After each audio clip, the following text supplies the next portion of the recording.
Welcome to week 2, chapter 4 on the Sophists. And before I start, let's listen to a little Bob Dylan. It's called A Series of Dreams. If you've never heard of this, it's very fascinating how he describes dreams. I was thinking of a series of dreams when nothing comes up to the top. Everything stays down when it's wounded and come to a permanent stop. Wasn't thinking of anything specific. Anyways, it's a fascinating song describing dreams and what they're like and how to get out of them and that you're not aware that you're in another world. Really cool stuff. But with that being said, here we go. So we're into the Sophists. Yes. Let's go to your reading today. Think of the Sophists like a transitionary period between the pre-Socratics and Socrates. And the pre-Socratics are trying to discover reality outside of themselves and, what's real. The Sophists will turn inward and they'll start figuring out, can you know what you know? Can you know anything at all? And they're very skeptical of that. And when they're skeptical of that, their view is called Sophism, but they're more into rhetoric and winning arguments than they are about pursuing the actual truth, because they don't believe that you can actually get to the truth, hence the word skepticism. So very fascinating, but we'll go to, you can see my screen.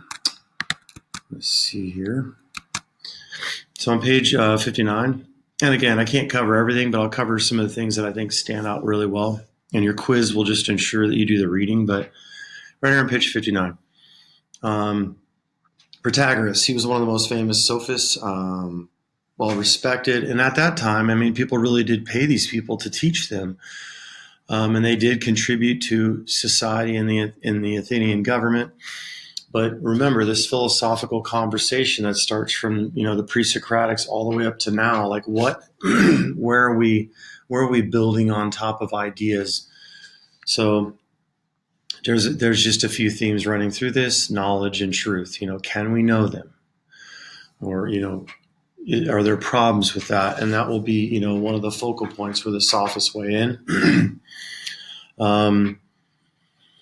And ultimately, they're going to argue, because of their skeptical conclusions on knowledge, that we can't really get to it. Just say, one of the implications that falls out of that is, well, why even take critical thinking or logic at Mount Sac or any other college? Screw that.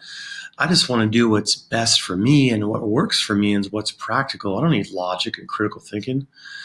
And that's what will happen when you take a ride with the Sophists. They open you're hitchhiking, right?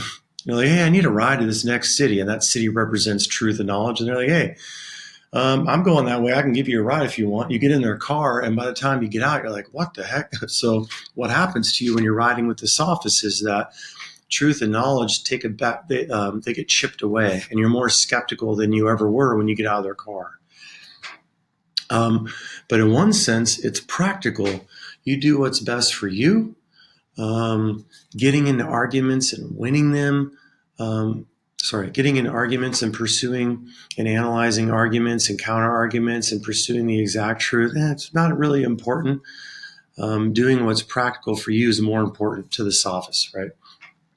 Later on, we're going to see how Socrates and Plato totally disagree with that. But I'll save some of that for when we get to those chapters. But anyways, with that being said, 59. What I teach is the proper management of one's own affairs, how to best run one's household, and the management of public affairs, how to make the most, effective contributions to the affairs of the city by word and action. Seems very practical, right? Scroll down. Oh, yeah. We'll save this. Yes. Rhetoric, yes. Okay, so that's their focal point. We don't really hear this word too often in modern day society. I don't know if the debate teams use it, but rhetoric is all about persuasive speaking. Think of politicians who run for government. Sometimes you sit there, you could be a Democrat or an independent or Republican, right? And you could be listening to a Republican, independent, Democrat from your own party and be like, yeah, there's an independent speaking. I'm an independent. So, and then you listen and be like, they're kind of full of crap. They're just saying stuff to get as many votes as they can. They're not really like turning me on to major arguments about how we can make a better environmental impact or how we can help the poor and disenfranchised. And you're like, what are their arguments for these? And you get sometimes when you hear these politicians speak, you're just thinking they didn't really say anything. Am I hearing them right? Yes, you are. And it could be that they're using rhetoric. They don't really care about some of these issues. They just want to get your vote. And here's a really interesting bottom line with politics, even though I'm segueing out. Politics is all about giving people power over your lives. This is what a politician does. So if you're young right now and you're thinking, I don't really care about politics, I don't really care about voting, once I break it down into a philosophical definition for you, a politician wants power over you. So if you don't care about voting, no problem. They're still going to get power over you in Southern California, and they're going to decide what's best for you because they don't believe that you're smart enough to decide for yourself. Fascinating. So if you take a ride with the Sophists and you think, yeah, you're getting the wool pulled over your eyes in one sense. You might think, yeah, maybe there is a right and wrong. Maybe there is a real good argument. Maybe we can know some truth, and maybe we can know knowledge. And maybe it's important not just to win the argument, even if it's a bad one. Maybe it's really important to follow the truth where it takes us. So these are kind of some consequences. But anyways, rhetoric, practice of persuasive thinking. Have you ever in your life knew an argument was bad, but you're like, I don't really care. Out of pride, you're like, I just got to win this thing. I just got to double down and go all in, right? Have you ever done that? If you have, you're thinking like a sophist. Because in your mind, you're thinking, no, this is a bad argument. I know it is, but screw it. I'm going all in. I'm going to try to win my argument, right? You might think that's when you're starting to get emotional or irrational, right? Because you know the truth. You yourself know, look, let's say you're older and you have a younger brother or a younger sister, and you're like, they're not even smart enough to handle this thing, and I can manipulate them. Well, that's one of the things that might come in with rhetoric is appealing to somebody's emotions, manipulating. As long as you win the argument, that's all that matters. So, and then there's a humorous story here. We'll get to that with Pythagoras, but there's always two sides. Now, this is a positive to a sophist that I actually like. One of them is when they taught you, they didn't just teach you about the argument you wanted to win. They taught you both sides to an argument so that you already knew the counter argument to your position. So you can argue both ways. I think that's really, really good, actually. Whether you're, and I'm just going to throw these out there, pro-cloning, pro-abortion, pro-stem cell, immigration. Pick any issue you want, whatever you decide on, right? And now take the exact argument against you, right? The sophists would train you how to argue against your own position just as good as you could argue for your position. Fascinating. So that way, when you came up against somebody who disagreed with you, it's almost like you knew their argument just as well as they did. And you're like, next. So I find that fascinating. You don't just study your own position. You study the counter arguments to your position just as well.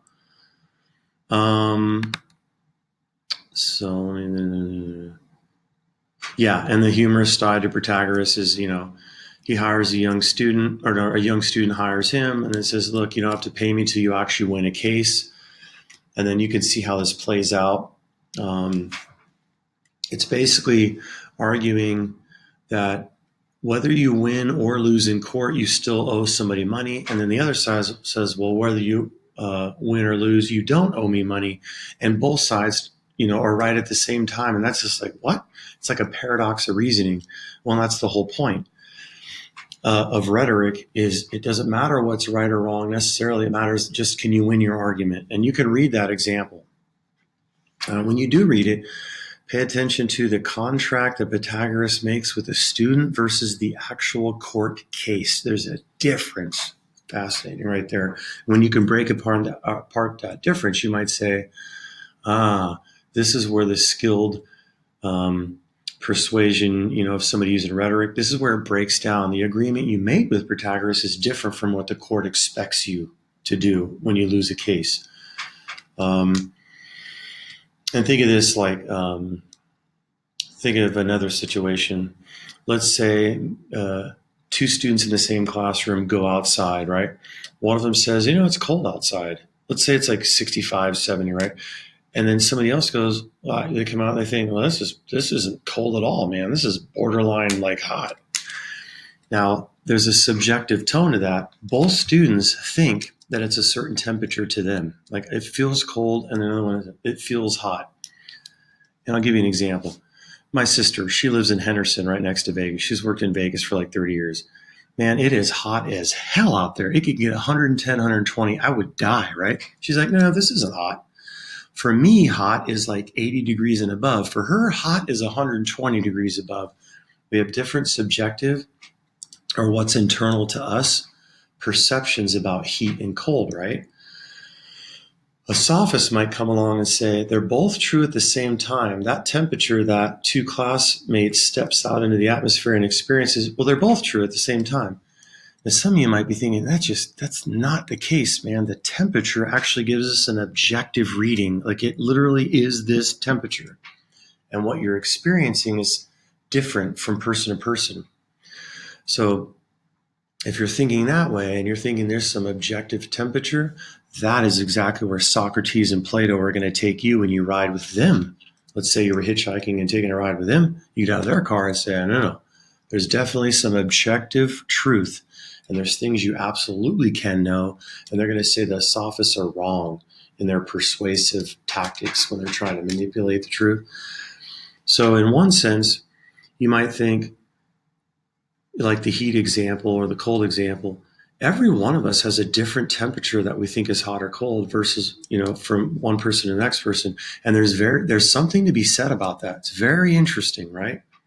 So you might think, if you can know the truth, how close do you know the truth? Maybe it's not as easy as you think. Just talking about hot and cold is so polarized that, like, for example, my dad, man, he lives in North Dakota. It is like negative 20, negative 30 out there sometimes. And I mean, that's seriously cold, right? When I live in Temecula and I'm thinking, yeah, it's 60 degrees out here, my dad would be like, man, that's some dang good hot weather, because he's used to seriously cold weather in North Dakota. So there's something to be said about that. But the dividing line is when you take that and you apply it to all areas of life where you say, we can't really know the truth. It's just like the hot and cold temperature. No, there's something going on there. But anyways, what do I put here? I got a note. We need to understand what rhetoric means. The sophists, because its philosophical consequences are deep. Yes. And the central idea is that by using the principles of persuasive speaking, one can make a case for any position at all. It doesn't matter if it's the most absurd argument in the world. If you're a well-trained sophist, you'll make that argument look good and you'll persuade people to believe it, even though it might be crap. Skepticism. So skepticism is a position in philosophy that really people want to avoid this. Skepticism is, either you can't know or you don't know something about reality. This is what the skeptic's going to say. They're going to say, you can't know it. You can't even get that far. Whereas objectivism, they're like, no, we can arrive at the truth. There might be a lot of falsehoods in the way, but we can eventually get closer to the truth. So think of it like on the left side, right? I'm not talking about politics either. Just think of it, an imaginary. On the left side, you have skepticism on the far left. On the far right, you have objectivism, something that you can know about truth. And you might say, depending on what we're talking about, there's a tension. Should you be skeptical of whether you can know it or not? More objective? And it depends. What if we're talking about God, ethics, abortion, voting, immigration? Throw them all out there. And you're going to have a scale for each one of these. But you might say that the sophists lean towards skepticism more. And as we'll see later on, Socrates and Plato lean more towards objectivism. There's definitely a truth we can know. So that's the main thing I want you to get out of this chapter, is the way that the sophists are leaning. They're more skeptical, okay?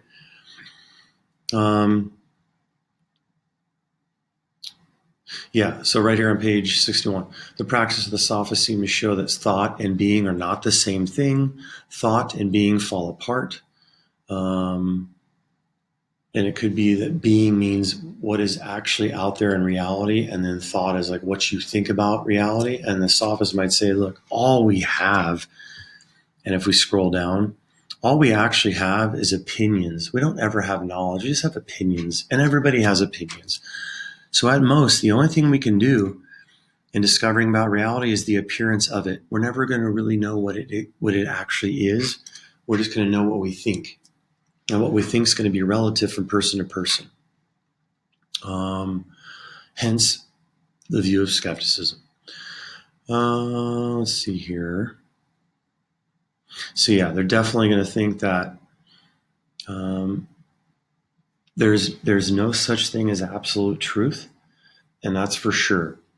Now, my question to you is, do you actually agree with them? Do you think there's no such thing as an absolute truth? Think about it.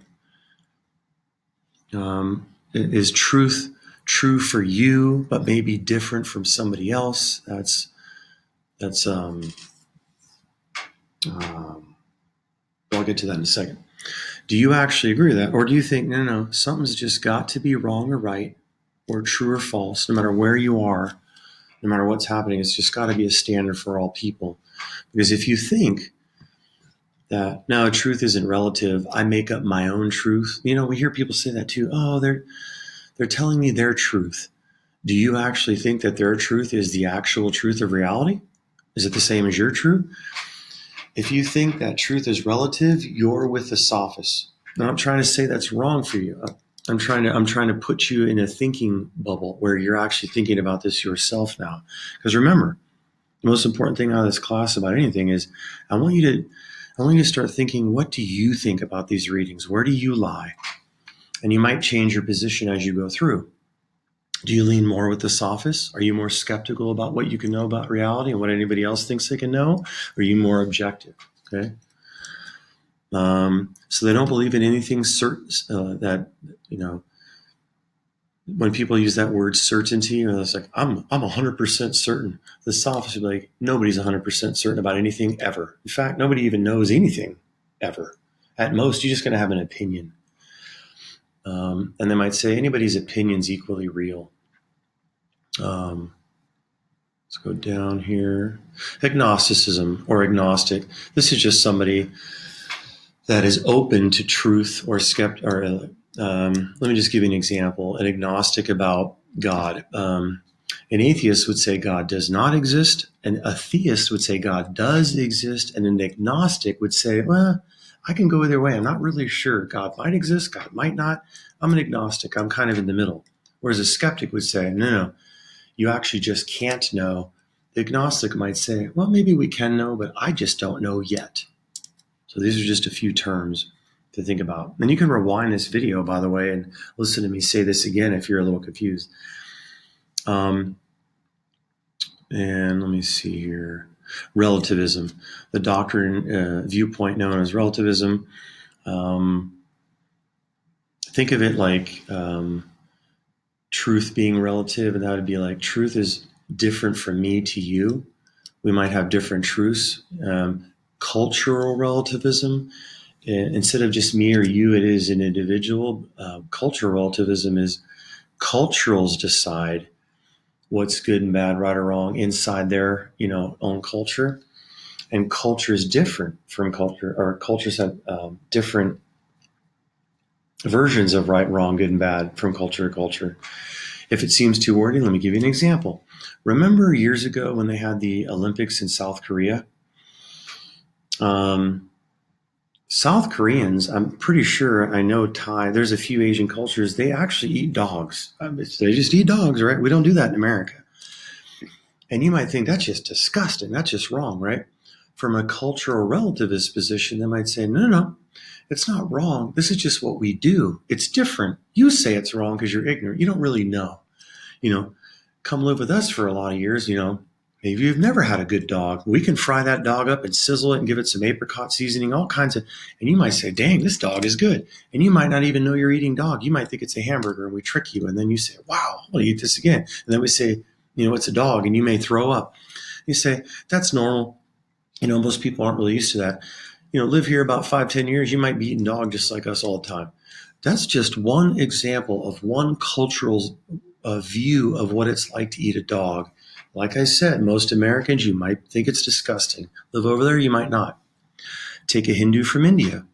They think it's disgusting and against their religion to eat cows, right? Dude, look at a Carl's Jr. commercial. You can get some superstar model eating a double cheeseburger with ketchup, dribbling down her lips or whatever. How do you think somebody from a different culture would view that? Completely offensive. From a cultural relativist position, you just say, no, it's not offensive. It's just different. You're not an American, man. You haven't lived over here. You're not into hot dogs and chili fries and the World Cup and not World Cup, the Super Bowl and how we eat our double cheeseburgers. Live here long enough, you might like it just like us. Now, I know this seems long-winded, but you can see how I've given you an example now from culture to culture, how things are they look disgusting depending on what point of view you're arguing from. But then a cultural relativist might say, but it's just different. There's no right and wrong. It's just different. So again, this is what the Sophists are going to emphasize. Less on absolute truth and more on what's practical. How can you get along day to day, living?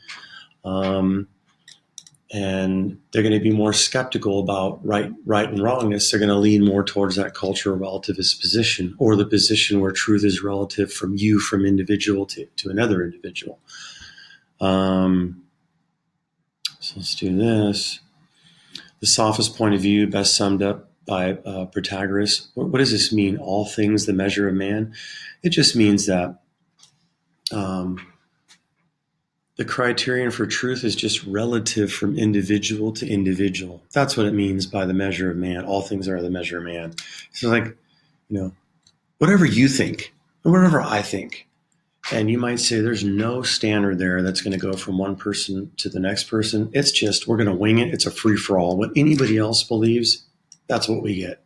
And that's what it means. That's what Protagoras is getting at when he says, of all things, the measure is man. In other words, man makes it up. We make it up as we go along. Whatever we think the truth is, whatever we think right and wrong is. There's no real objective standards. Let's go.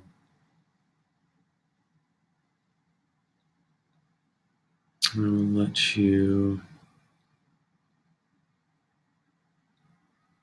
There's a distinction they draw. Interesting. The mark of what is true by physicists. This is where we get physics, from the Greek, about the nature, just what's natural or what's in the natural world. Literally, that's what physics means. And then nomos, about this distinction talks about normative or what we ought to do. So in one sense, physics is talking about the way things are in reality, just the way things happen. And nomos is what ought to happen. What should we do? These are completely separate things. And you might say physics could relate to the scientific method. These are just the way things are in reality. We could just stand back and observe the way things are happening, right? And then you might say ethics can use this nomos distinction that they use and say, yeah, but how should things happen? What ought we do? We can see what is happening, but what should we do? So a sophist will take these two distinctions and they basically come up with them, and they're very fascinating. They're awesome. They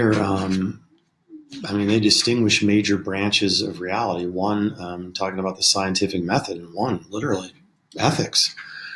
But what the sophist does here is they'll use these and they'll apply them to things like God and say, look, God doesn't exist out there in a physicist sense, like naturally, like God exists whether we exist or not. They'll say, no. The reason God exists is because you want him to exist, or you in your mind have a belief system where you think, yeah, I think the world's better if God exists. So the sophists will use these distinctions and they'll say the nomos distinction, like, hey, that's what you think ought to happen. Right? God exists, but in reality doesn't. So they'll use these distinctions and they'll apply them to God, government, things like that.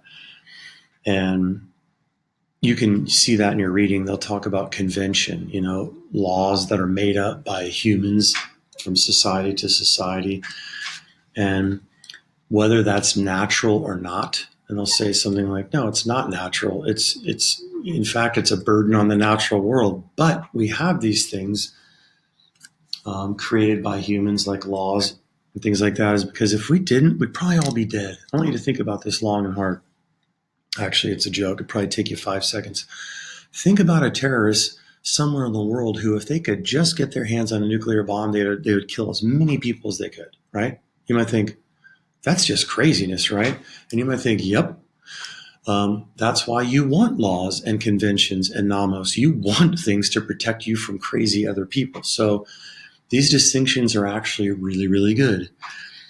And we'll see as we get later in the semester, the difference between, do you think people are good, inherently good, or do you think they're inherently evil, left to their own wills?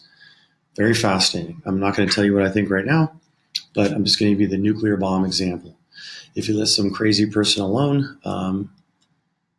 chances are they'll try to kill as many people as they want, just to make a point or just to get famous or do something like that.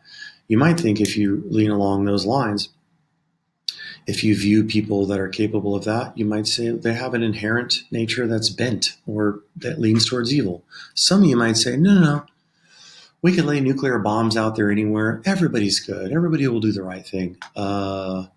Yep, we'll see if you can change that point of view throughout the semester. But I think most of you lean towards, there's a lot of people out there that are not good. If you left them to their own desires, they will hurt themselves or other people because they don't know how to use power. Once they get it over somebody else, they take advantage of people. But anyways, going a little off track there, but I'm trying to merge these ideas. Yeah. One can see by this what custom can do, and in my opinion, what was right is he called the king of all. Let's see. Here.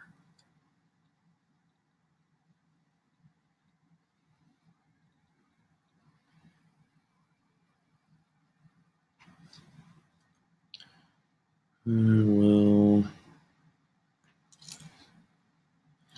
what is an no?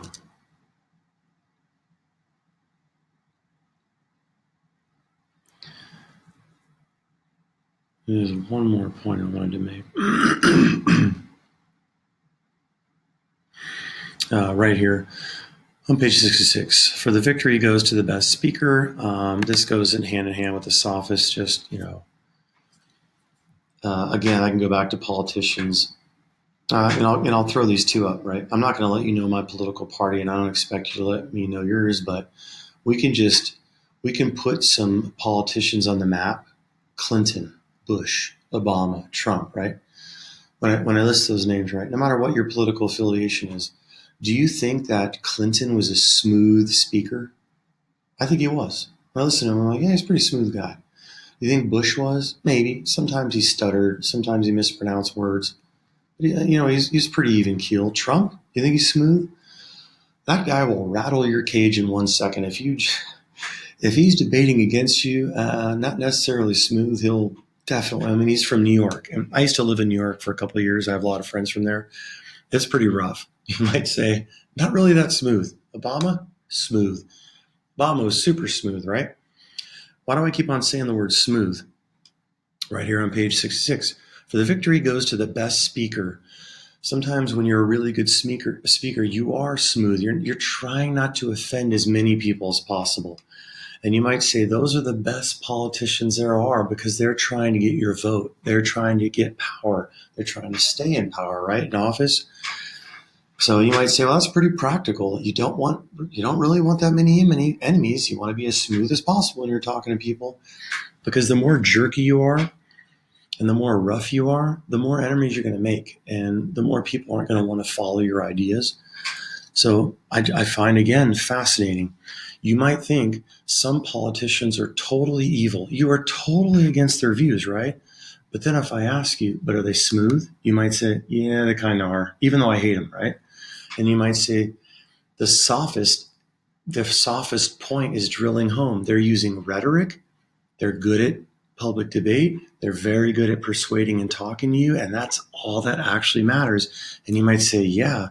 So even if you vote for a politician that has every value that you agree with, they might not be a good public speaker. They might not be smooth. They might not be good using rhetoric, and therefore they don't get the votes. Seem fair? No, but that's just the way it works, right? So you might say there's definitely a point to sophistry. Maybe people that can persuade better can get positions of power over other people, but once they get that position or power, they abuse it. And you might say some of those people are very charismatic. Unfortunately, some people that use sophistry, whether they know it or not, some of them are good cult leaders. Think about this. How do you get people that get together and commit suicide together by drinking something like Jonestown or whatever, like crazy mass suicides, right? And you're thinking, how crazy are these people? Well, they were listening to a really good speaker who was very persuasive, using rhetoric, and they talked him into doing something horrific. And you might say, but it wasn't truthful about reality. How could they not see this, right? This happened in San Diego where there was Hale-Bopp's comet. If you guys don't know about this, look this up. Everybody in the class. Hale-Bopp's comet. This guy talked people into alien spaceship was on the other side of this comet. And it was basically going to pick them up and take them to the next dimension or whatever. And they all committed suicide together. It was in the San Diego news, right? We look at that and go, this is just crazy. How could they know that that's just not the truth? Again, whoever was leading that group, they were using really good rhetoric and speech tactics, and maybe they themselves thought it was right. Maybe they didn't, but whatever. Just a few examples of cult leaders manipulating other people. And you might say that they have a leaning towards sophistry, whether they know it or not. Yeah. I think I'm just going to leave it there. So again, there's a lot of stuff in the reading. I'm just pulling out things that I think matter. But sophistry is all about its skepticism towards the truth, and its relativistic position, making truth and knowledge relativistic from person to person, culture to culture. And again, this is setting the stage for, we're talking about reality.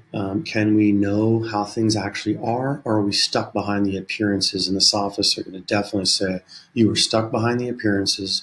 At most, all you have is your opinions at the end of the day. And we will see how that kind of platform of thinking, some of it's actually practical. Because, on a day-to-day, do we need to be analyzing arguments all day long? Some of you might say, no, man, I just want to eat food, watch Netflix, study, get good grades, and continue on. You might say, yeah. But as we'll see why it matters in later chapters when we get to Socrates, Plato, and Aristotle on their own, and how they lean towards more objectivism. They're definitely going to argue that there is an objective foundation for true knowledge, and we actually can know things. I'll give you one example before I go. The three angles of a triangle, if we add them up, the three interior angles, we're always going to get 180, right?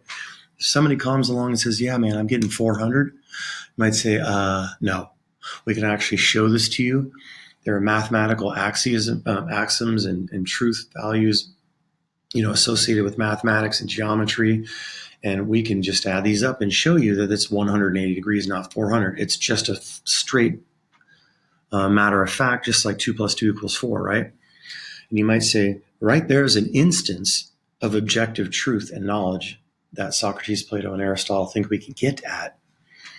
And just with that one instance, or two instances, 2 + 2 = 4, and then three angles add up in a triangle to 180 degrees, they'll say, let's start there. Those are two things you can know, and let's build upon that as a foundation of knowledge. So they're going to depart from the sophists, you might say. That's about it. And yes. And what I would say is, this week and next week, you want to prepare for that first paper. Remember, you got to find a position that you're going to argue against. With that being said, though, if you have any questions, just let me know. And last but not least, if you got to the end of this video, there's a little hint. When you click on my video, you can see that you can increase the speed of the video and listen to me talk fast. I'm kind of already a fast talker, but let's say you just want to listen to what I'm saying pretty quickly. Click the speed and ramp it up a little bit, and you can get through my videos a little quicker. All right. Any other questions? Just let me know.